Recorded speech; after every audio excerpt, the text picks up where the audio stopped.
Welcome back to Texas Tiger Tavern, the show that demystifies the world of drinking and hopefully helps you drink something new. I'm your host, Ginny, and today we're riding solo on this St. Patrick's Day special. While I do want to introduce you to new cocktails because I firmly believe the psychologically of if someone says something to me, then I'll notice it out in everyday life. Like, you don't notice everyone has your car until you have that car, you know? So with that being said, I have 2 drinks lined up and some more also just mentioned also. The Tipperary cocktail is an Irish cocktail with the theme. It's an elevated cocktail that you might not see at every bar or pub around here, especially depending on your geolocation. What you would normally drink, it'd be outside what you normally drink. While it does have Irish whiskey in it, it's not something you would think about every day or be on your wish list to drink. I also have the Appletini lined up, and I'm doing some research. There is no Appletini history to me. My Appletini history to you is the Scrubs. What's that guy? Jeff something. But he loves JD. That's not his real name in real life, but on the show of Scrubs. JD loves Appletinis, even though he gets pooped on for liking Appletinis because it's seen as, I guess, feminine, martinis in general. But in reality, martinis really do get you messed up because it's just two mixers, you know, and they both have alcohol in it. So he's kind of the smartest one if you really think of it. If you like sour apple, you're really getting your bang for your buck. But nonetheless, let's begin the episode. First, we have the Tipperary. It is a Irish cocktail, I'm going to say. It's made with Irish whiskey, sweet vermouth, green chartreuse, orange bitters, and an orange peel. While you don't have to garnish it with an orange peel, the oils of an orange is encouraged. We have to start off with a little history. I know, while I'm not the history buff singular, because it's just lonely on me, I do have to just tell you something, just so you know, just a little fun fact. So when you're at the table and you're like, oh my gosh, a Tipperary, oh my gosh, it was made in 1916, you know, stuff like that, because who doesn't want to flex on their friends? The Tipperary first appeared in 1916, printing in the recipes of mixed drinks by Hugo Insolent, and called for equal parts Bushmills Irish whiskey. And let me stop there. Bushmills is a very popular, inexpensive Irish whiskey. While it obviously has its levels of like Black Label and gold and $150 bottle, you know, like it goes up in levels, but the basic one that you should get is about like $22, $24. And one day in Walmart, maybe inexperienced Jenny all alone was thinking, oh, I'm a college kid, I need to save the $2 extra. I'll get this what is this? Colin McGregor Proper 12. Don't. Just get the Bushmills. It might look underwhelming because, you know, it's one of those things where you don't mess with the classic, but the classics don't reach the new people, the new kids or whatever, because of the labeling or the packaging. And don't get sucked into the hype of liquor in general. Same thing with Casamigos or what's that Terramana, like Aviation. They're pushed by big name people, but they may not be the best in quality or the best produced in the proper ways. There's a lot of smaller unknowns, quote unquote, gate kept liquors and distilleries and companies that we may not know about or see commercials for, or is pushed by a nice face, that are classics and you really can't go wrong with. And this was my biggest downfall. Now I have the proper 12, same bottle, because I don't drink Irish whiskey. I still have the same bottle, so we're going to use the same bottle. So I will be using proper 12 in this instance. So just know when you use Bushmills, it's fantastic. And I want to say that I originally bought it to make the Irish coffee episode. So if you haven't heard that, it's, I'm sure, produced somewhere. Down below. Link down below. I'm doing the smash that like button, press subscribe. Anyway, along with Bushmills Irish whiskey or any Irish whiskey you have, chartreuse. It's a chartreuse. While it says no specified color, there are two types of chartreuse, yellow and green, and we'll talk about that a little later on. And also an Italian vermouth.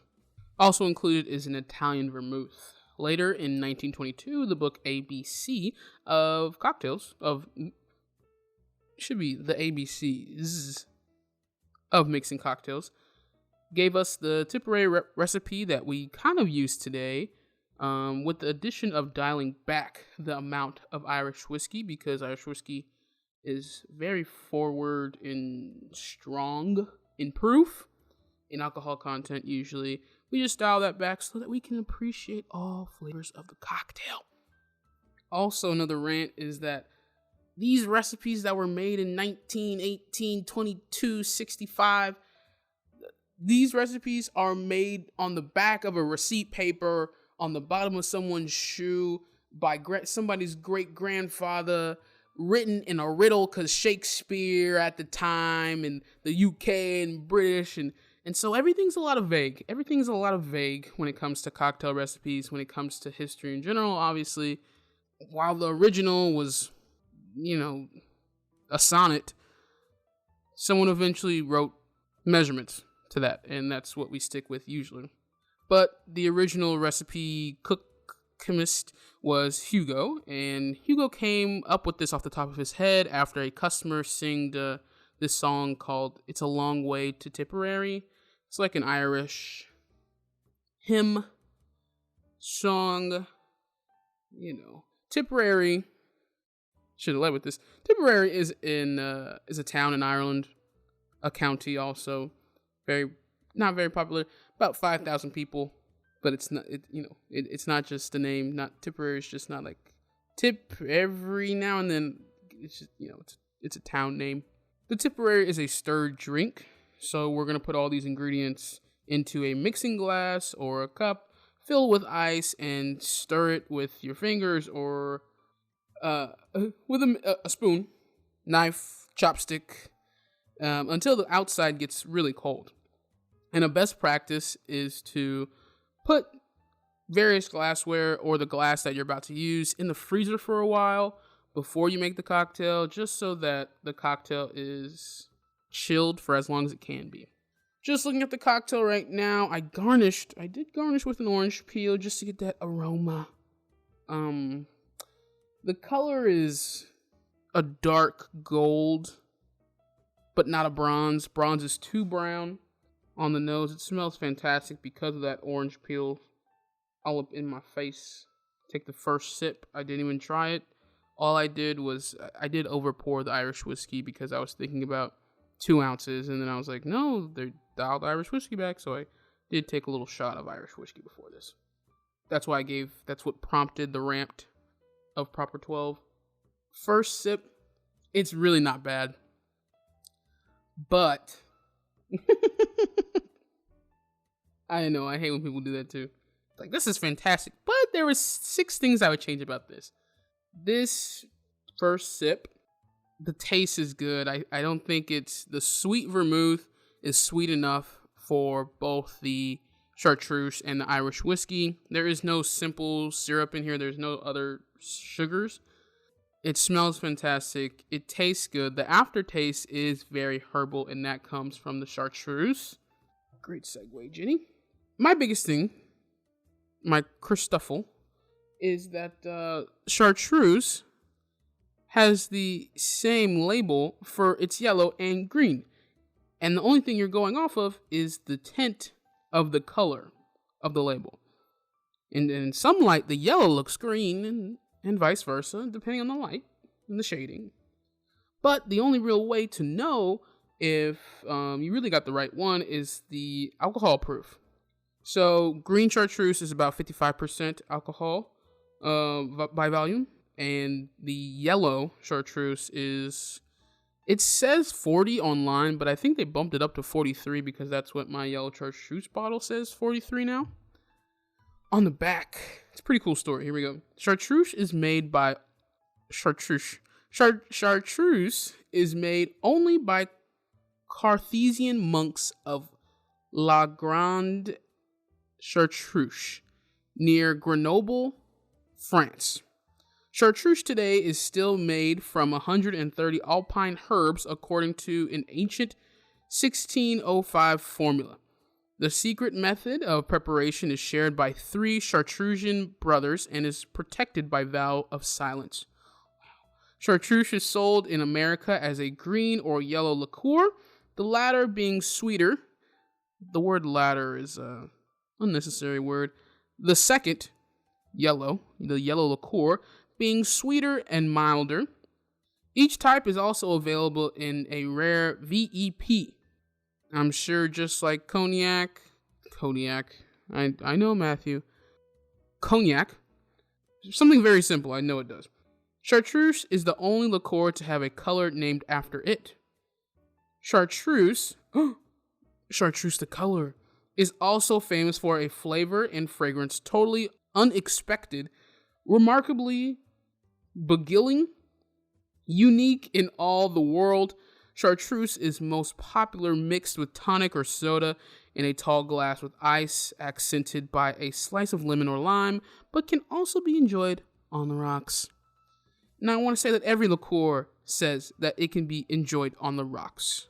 You really, really, really gotta like herbal notes, and not just like gin herbally, like fruity. You know how you're like, oh, you ever open a Hawaiian punch juice, and you're like, wow, this smells fruity. It's the same thing adjacent to herbs. There's 130 herbs in here, so I can't even, I'm sure I can't even put nothing on the nose here. It smells like that one store in the mall with all the incense. Man, that is as good as it gets. And which is a perfect example because there's a lot of smells in the incense store going on at once, with the other half of the nose smelling, I guess it's still incense. You know, it's not Ash Wednesday, but in church, the priest has like this ball and smokes in there, and he dings it around. If you're Catholic, you know what that smell is. It's not bad on its own. It tastes like the worst type of cough syrup. Not even cough syrup, like an unsugared Ricola. Yeah. Going in for my second sip. The recipe for the Tipperary is 1.5 ounces of Irish whiskey, 1 ounce of sweet vermouth, 1/2 ounce of green chartreuse, 2 dashes of orange bitters, and an orange peel. Stirred. And I really think the sweet vermouth could be pulled back a little bit. That's not all I'm getting, but it's very prominent. And I think that first sip, it was a shock to the senses because chartreuse was the only thing I haven't had before, and that's all I could taste on the second half of on the sip. But now with the second and it's settled in, the glass is still chilled, cocktail's still cold. It's getting really sweet vermouth forward. I'd dial that back to 3/4 if you and vermouth is really, in the simplest terms, a type of fermented fruit wine with particular aperitifs in it and smells and herbs. And this one is rouge, so it's sweeter. There's also a blanco, and there's also a dry, and those all taste different, even though they're from the same person. Popular, that's what I was gonna say earlier. A popular company of vermouths is Martini and Rosso. The Russo brothers, yeah, Russo. There's no real Well, other than orange, obviously, there's no real fruity flavors, and even then, it's still more on the nose, like you smelling it rather than tasting it. It is sweet because of the Rouge. Dublin is my vermouth of choice, red vermouth of choice. It's sweet. There's no sugar in here. It's not sour. It's pretty elevated for a cocktail. Well, for a St. Patrick's cocktail, I guess. But I think you use anything with Irish whiskey, you're going to call it Irish something. It's going to be Irish themed. Now, I did promise you a less elevated. That's not me reading you. It's the best words I could give you. While some people might be having St. Patrick's Day parties or going out to see the parades, depending on where you are, we're in the Mecca of parades, or going down to the bars and want to put something in their flask. I mean, there are other cocktails to take along with you that are simpler. And even for your party, I mean, half of anything you search, St. Patrick's Day cocktails, half of them are just going to have green dye in it. Green beer, very popular. My recommendation is the Appletini. While it may not come out as green as you would like it, green dye. Green dye is there. Now, the Scrubs version of the Appletini is 2 ounces of sour apple liqueur, because JD likes it sweeter. He says, "Can I get an Appletini, less on the teeny?" And so we assume less on the vodka. 2 ounces of apple liqueur, sour apple liqueur, to 1 ounce of vodka. That comes out very sugary, very sweet, very blow pop-esque. You can get an elevated version of that and go 1/2 ounce vodka, 1/2 ounce green apple schnapps, sour apple's fine, 1/4 of lemon juice with apple slices garnished, shaken, and probably 2 drops of green dye, and that'll come out better tasting in one place, and also a little greener because you added the dye. Second is green beer. Everybody loves green beer. You take bad beer, basic beer, and turn it green, right? There's also a mimosa version of a St. Patrick's drink to do in the morning. It's 3 ounces of orange juice, 1 ounce of blue curacao, and top with Prosecco or champagne. And that'll come out a little, what's that weird light blue, that color, like the ocean, a little dingy. Or you're in the South like us, you can get Cane's green lemonade is back, and just mix that with vodka. Call it a day. Pour some glitter, edible glitter in there. That's on the go. That is really on the go. People love their styrofoam cups, man. Get you go down to the Cane's, because there's 2 on every other corner. Green lemonade, festive. Top with tequila is my choice. Vodka, it's a basic, not basic, a go-to. Call it a day. Throw some edible glitter in there. If you're doing a big shebang, get it by the gallon. But honestly, Guinness the beer, it's a stout. It's a stout beer. I like stouts, but it's a dry stout. So like how there's sweet wines and dry wines, this is a dry stout. So pick your poison, you know what I'm saying? But it's very popular all around. Go to your nearest pub, authentic or not, and enjoy your time with your friends. I'm sure either way, there will be some sort of Irish whiskey. There will be someone in green. There will be someone in not green, not participating in festivities, but just there to drink. And hopefully you can teach them to drink something new, like I have done today. The Tipperary is not too shabby. I think it's very sophisticated. It is not on my list of go-tos, but if tweaked or presented in my honor, I would drink it again. Not that hard to make, but Chartreuse is on the more expensive side with any liqueur that you have. Liqueurs are used in smaller amounts than regular alcohol is, and so that's why the prices are more. So this green chartreuse, I tried to get it at Total Wine. It was sold out. At Total Wine, it was about $54, and at the local market was $59. Plus 2 different taxes, so price gouging. That's what I call it. But that was probably the most expensive thing, and once you have it, you'll have it for the next 50 years, honestly. There's not too many things with green chartreuse, or chartreuse in general, but hey, it's an investment. I don't think this would be at any typical bar, maybe the pub, if that, depending on location. Should people try this? If it's a special event.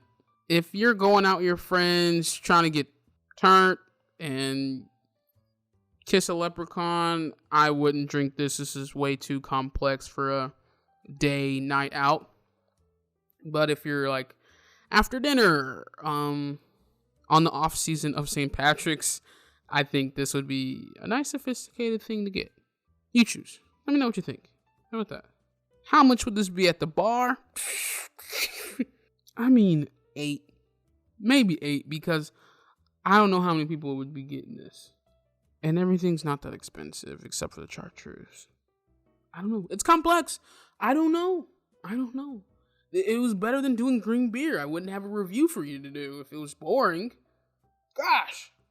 As always, make sure to follow us on Instagram at TX Tavern Talk. That's Texas Tavern Talk if you haven't already. Or you can leave a question or a comment and see the drinks we have made thus far if Ginny ever decides to post more pictures.